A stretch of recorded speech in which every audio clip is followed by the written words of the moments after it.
여기 나침판에 들어가면 여기 보면 기억날 점들 여기 날리지, 그렇죠? 여기 스킬, 그다음에 attitude, value. 아까 얘기했던 부분을 나침판으로 제시하고 있고요. 요즘 강조된 것이 나중에 보면 알겠지만 이거였습니다.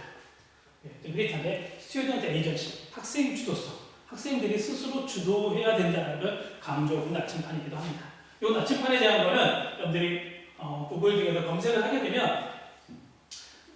되면 거기에 대한 설명, 교육부 같은 데서 설명한 것, 또 논문들도 같이 볼 수 있으니까 이걸 자세히 볼 수 있습니다.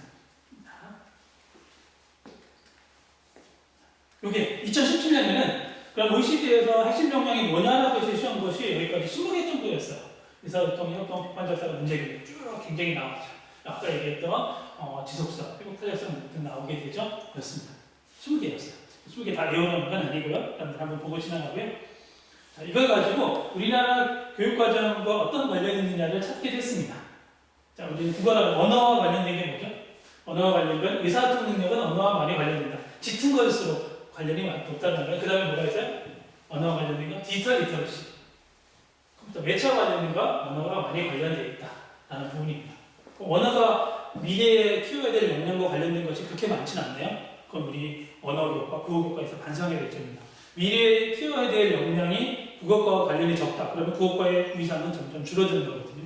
그럼 우리 국어과 교육에서는 이것들을 키워줄 수 있는 것을 많이 만들어야 되고 교육과정을 만들어야 됩니다. 교육과정을 만든다는 건 우리 타일러식으로 치면 학습 경험의 선정과 조치죠.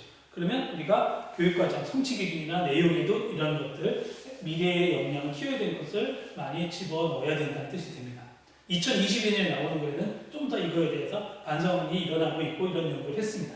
2017년에 CCM이라는 연구를 하면서 같이 참여하면서 국어과도 이런 것들, 특히 하얀색으로 되어 있는 것들을 집어넣어야 됩니다. 즉 언어에서는 존중이 별로 없다고 나와요. 사실 존중하거든요. 등반에서 보면 존중하는 말. 그런데 성취 기준은 명확히 잘 드러나 있지는 않아요. 예를 들면 책임감. 아까 책임감 굉장히 중요한데 책임감이 국어과에서는 별로 없어요. 나와야 된다는 거죠. 글을 쓰고 나서 글 쓴 거에 대해 책임을 갖는다든지, 말하고 나서 말한 거에 언어에 대한 책임을 갖는다든지, 언어 폭력을 했다라고 언어 폭력에 대해서 어떤 사태가 벌어지고 책임을 갖는다든지, 그런 것을 성취 기준에 명시적으로 드러내야 되는 걸 나타내는 표라고 할 수 있습니다. 조금 더 우리가 생각해야 되고, 우리가 교육을 할 때, 만약에 교육과정이 안 나왔다라고 하면 누가 해야 되냐? 교사가 해야 되는 부분이기도 합니다. 아까 교육과정, 혹시 지난 시간 영상에서 기억나나요? 국가 수준의 교육과정이 있었고, 시도 수준이 있었고, 교실 수준, 실행적 수준이 있다겠습니다. 즉, 국가교육과정을 못해주면 교실에서 교사가 실행적 교육과정을 실행해줘야 되는 부분이 있습니다. 자, 우리가 이런 거를 공부하는 이유가 돼요. 그 다음에 2018년에 프레임워크가 나왔는데, 2018년에는 28가지로 핵심 역량이 나왔습니다. 이건 너무 복잡하기 때문에 이거는 별지로 강의 시간 또는 나중에 온라인 강의 혹시 많아진다면 제가 사이버 캠퍼스에 올리도록 하겠습니다. 28가지로 하고 있습니다. 우리가 알 거는 아까 20개였는데 28가지, 26개 했다 계속 바뀌는 건 뭐냐면 핵심 역량이라는 게 규명하기 힘들다는 거예요. 그리고 바뀌고 있다는 거예요. 불변하지 않고. 2030년을 예상해야 되는 거잖아요. 어쨌든 우리가 여기서 공통점이 뭔지 교육에서 추구하는 거 잘 보면 지식이나 관련된 거 보면 자꾸 줄어들고요. 기능과 태도적인 거, 아까 존중이라든지 인내라든지 회복 탄력성 이런 것들은 태도와 관련된 거거든요. 태도와 관련된 핵심 역량들이 훨씬 더 많이 늘어나고 있습니다. 특히 지식이라는 건 우리가 AI 시대에 지식이라는 부분은 AI 도움을 굉장히 많이 받을 수 있는데 태도나 또는 결정 이런 부분, 책임 이런 것들은 인간의 고유 영역에 대한 확률이 훨씬 많거든요. 때문에 그런 부분에 흐름이 갈 수 있습니다. 4차 산업 시대에 또는 AI 시대에 어떤 역량이 더 필요한지를 잘 생각해야 되는 부분입니다.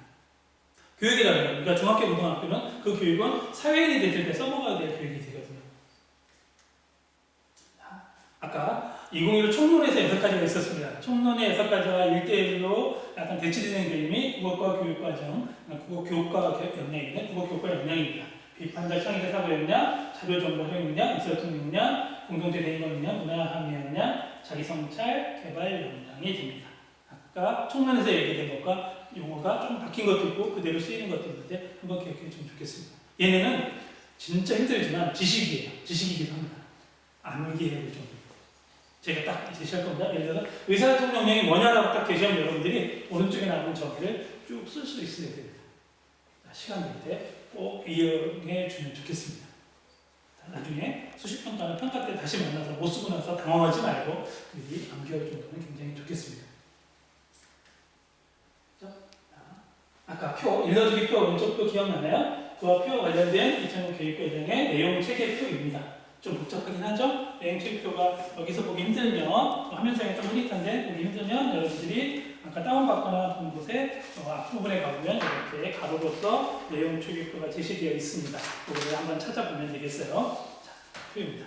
그 중에 지금 듣기만이라 읽기를 하나 있는데 하나 조금 더 확대시켜 드릴게요. 이렇게 되어 있습니다. 조금 더 간략화 시켰습니다. 뭐가 되어 있냐면 오른쪽은 핵심 개념, 일반화된 지식, 학년 교bil 내용 요소, 기능 이렇게 되어 있어요. 자, 다시 보면 이렇게 되어 있죠. 핵심 개념, 일반화된 지식, 내용 요소, 기능으로 되어 있습니다. 이게 가로축의 그냥 핵심이 되고요. 왼쪽 축은 4개로 되어 있는데 본질, 유형, 매체, 구성 요소 이렇게 태도가 나오는데 이걸 세 축으로 하면 본질, 수행, 태도입니다.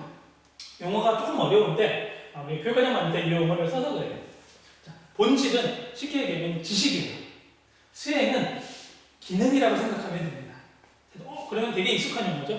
본질, 수행, 태도. 그러면 다른 말로 바꾸면 지식, 기능, 태도로 이루어지는 게 왼쪽 축이 됩니다. 이렇게 요 가로와 세로의 축을 이해하면서 보면 되겠습니다. 그 하나의 더 예시를 들어볼게요. 자, 읽기입니다.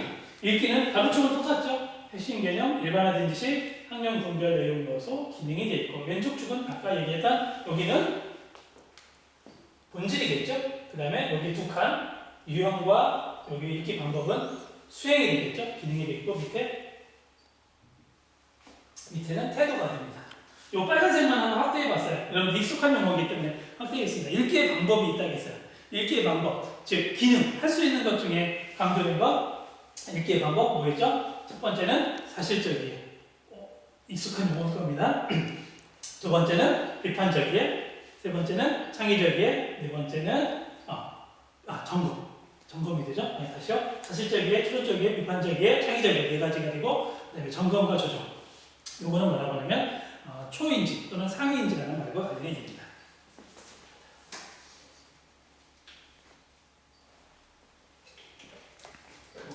잠깐 목 좀 축이고 왔어요. 다시 이 용어들을 다시 한번 되게 익숙하고 벌써 이번 강의 지난번 영상에서도 벌써 3번, 4번 강조가 되죠. 기억할 수 있는 용어가 됩니다. 자세한 거는 요거에 대한 건 언제 배우느냐? 7장 읽기 교육 배울 때 조금 더 다르게 될 겁니다. 그럼 요 체계를 봐서 그 기저가 되는 교육과정 이론이 뭐냐라고 하면 UBD라고 하는 부분입니다. UBD 어렵죠? Understanding by Design인데 이해중심 교육과정 또는 백워드 설계라는 책으로 나온 겁니다.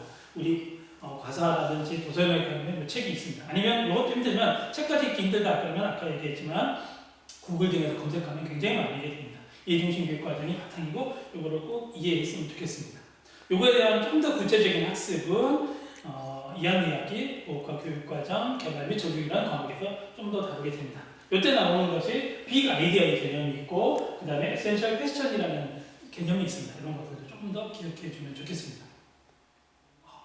아까도 많이 나오는데 새로운 용어들이 많이 등장한다고요.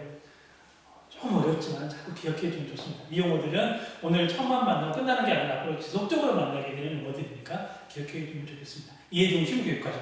이 용어를 들어봤다는 것만으로도 오늘 성공이라고 할 수 있어요. 용어를 들어봤구나. 핵심 질문. 이런 것도 있었어요. 빅 아이디어. 이런 말 들어봤어요. 라는 것만 해도 여러분들이 오늘은 공부한 거니까 다 알아야 된다는 게 아니라 우리 스키마처럼 그 용어를 잘 익숙해지는 과정이라고 생각하면 되겠어요. 자, UBD 이해중심 교육과정의 학습 설계는 어떻게 있냐? 발언의 결과 확인하기, 증거 결정하기, 수업 계획하기. 이거 그냥 특징만 그냥 설명하면 타일러식이에요. 타일러식인데 수업 목표를 세우고 경험을 조직해서 수업하고 평가하는 거였어요. 그게 타일러식의 일반적인 정통적이었다고 하면 요 UBD에서는 바라는 결과 확인하기가 목표예요. 지금 목표를 세우고 그 다음에 수용 가능한 증거 결정하기 있죠? 증거 결정하기가 평가예요. 그 다음에 이거는 학습 경험과 수업 설계하기는 아까 경험 설계의 수업이에요. 뭐가 달라져 있죠? 전통적인 목표를 세우고 수업을 하고 평가를 하던 거에서 이해중심 교육과정은 약간 뒤집어져 있습니다. 그래서 아까 백워드 설계 모형이라는 말을 쓰는 겁니다. 즉 목표를 세우고 평가를 어떻게 할지 하고 나서 그 다음에 수업한다는 과정입니다. 큰 틀에 대한 거 우리 교재에도 이거에 대한 설명이 나오게 됩니다. 이 정도까지만 이제 오늘은 하도록 할게요. 다음 여기서부터 나오는 것은 위에 큰 제목만 이어주면 되겠어요. 2015 개정 국어과 교육과정의 특징이에요. 개정 특징입니다. 첫 번째는 성취기준 제시 방식이 변화했다는 부분이에요.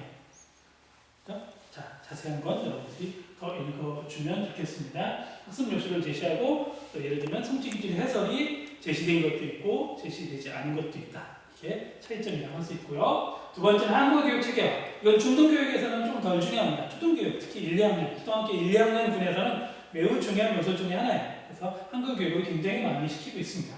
그래서 2009에서는 27시간 정도 하던 것을 2015에서는 45시간 좀 더 많이 확대하는 부분을 강조하고 있는 부분이고요. 세 번째는 개정 특징은 독서교육 강화입니다. 우리는 고등학교 선택 과목에서 나타나요. 고등학교 선택 과목이 예전에는 독서라는 과목이 새로 독립됐고요. 또는 문학이라는 과목도 독립을 했습니다. 예전에는 독서와 문법이었을 거예요. 그 선택 과목이. 근데 독서와 문법인데 지금은 뭐가 되냐면 독서라는 독립 과목이 생각이 됐고요. 또 하나 혹시 초중고 다니면서 들어봤을지 모르겠습니다. 한 학기 한 권 읽기. 아마 고등학교 졸업한 지 오래된 학생은 조금 낯설 거고요. 혹시 최근에 졸업하거나 본 사람은 한 학기 한 권 읽기라는 것이 굉장히 강조가 많이 됐습니다. 그래서 한 학기 한 권 읽기와 관련되는 부분도 있습니다. 그거에 대한 건 다시 또 별도로 다루도록 할게요. 자, 한 학기 한 권 읽기. 혹시 굉장히 궁금한 사람은 에듀넷이라는 사이트가 있는데 에듀넷 사이트에 T클리어를 해서 한 학기 한 권 읽기라는 부분을 이렇게 검색해서 치면 됩니다. 주소가 귀찮은 사람은 밑에 링크를 해놨습니다. 링크를 따라가면 한 학기 한 권 읽기가 뭔지를 좀 특징적으로 알 수 있고요. 좀 서점에도 한 학기 한 권 읽기, 주제 중심 읽기 이런 책이 꾸준히 나오고 있습니다. 한 번 정도 꼭 기억해 줘야 될 거고 임용시험에서도 꾸준히 출제하고 싶어하는 항목이에요. 근데 마땅히 이거는 실천과 관련된 거지 학습 이론이 있질 않아서 지금 출제는 잘 못 되고 있는데 꾸준히 관심을 많이 가지고 있는 부분이 한 학기에 한 번 읽기가 되겠습니다. 자, 여기 질문하기. 자, 한 학기에 한 번 읽기의 큰 틀이 에듀넷에서 어떻게 설명했냐면 읽고 생각나는 게 표현하기입니다. 이런 걸 제시했어요. 이렇게 제시했는데 이거는 제가 제시 안 했는데 제가 연구한 것 중에 뒤에 나오는 것과 하면 됩니다. 제가 RD라는 학습 모형을 개발한 거거든요. 제가 쓴 겁니다.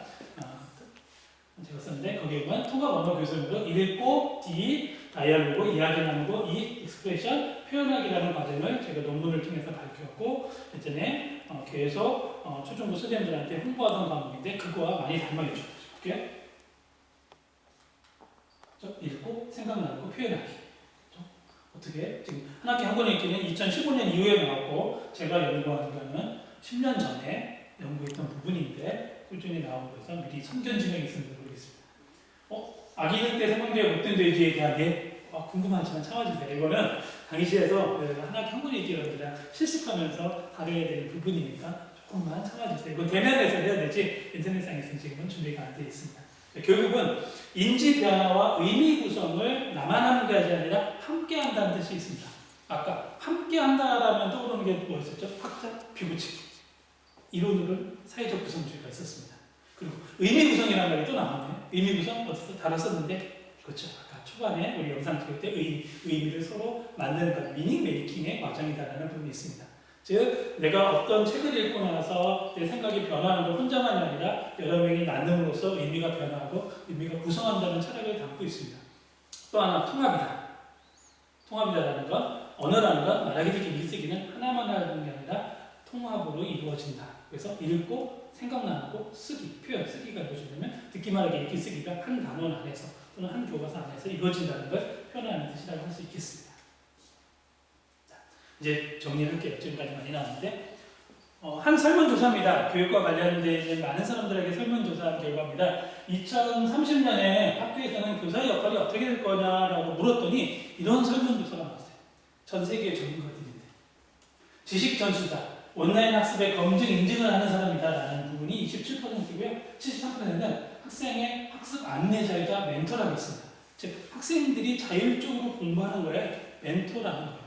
지금 우리는 교사, 티처는 가르쳐주는 사람이라는 생각, 밑에라는 생각을 굉장히 많이 가지고 있는데 우리는 학습 안내자, 부분 또는 멘토 역할을 주로 해야 되는 부분이라는 것입니다. 우리 철학이 바뀌어야 되겠죠. 그럼 학습자들이 뭘 원하는지, 우리가 뭘 하는지에 달려있다고 할 수 있죠. 그래서 티처라고 안 하고 교사를 헬퍼라고 표현하는 것도 있습니다.